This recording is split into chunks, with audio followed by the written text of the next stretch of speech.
ঈদ মানে আনন্দ, ঈদ মানে খুশি। দীর্ঘ এক মাস সিয়াম সাধনার পরে এই ঈদের আনন্দ আমাদের সামনে এসেছে। আসুন আমরা সবাই মিলেমিশে এই ঈদের আনন্দ আমরা ভাগাভাগি করে নিই। আমরা একে অপরের সাথে সহনশীল এবং বন্ধুত্বপূর্ণ আচরণ করি। আমি ঝিনাইদহ ৪ নির্বাচনী এলাকার সকলকে বাংলাদেশের মাননীয় প্রধানমন্ত্রী জনাব তারেক রহমানের পক্ষ থেকে আমি সালাম এবং শুভেচ্ছা জানাচ্ছি।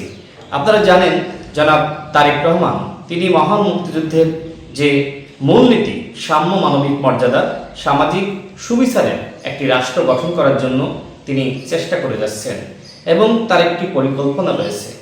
সেই পরিকল্পনা হলো একটি শান্তি সমৃদ্ধ রাষ্ট্র কাঠামোর ভিত্তিতে এদেশের মানুষকে কিভাবে উন্নত সমৃদ্ধ রাষ্ট্র উপহার দেওয়া যায় সেই লক্ষ্যে কাজ করা। তিনি সেই কাজ তিনি করে যাচ্ছেন, দিনরাত পরিশ্রম করছেন। আমরা যারা বিএনপি নেতৃবৃন্দ রয়েছি আমি সবার প্রতি আহ্বান করব যে আপনারা মানুষের সাথে থাকুন, মানুষের পাশে থাকুন। আপনার আচরণে, আপনার কথাবার্তায় কোনোভাবেই যাতে মানুষ কষ্ট না পায়, বিএনপির একজন নেতৃবৃন্দকে অত্যন্ত দায়িত্বশীল আচরণ করার আহ্বান জানাচ্ছি।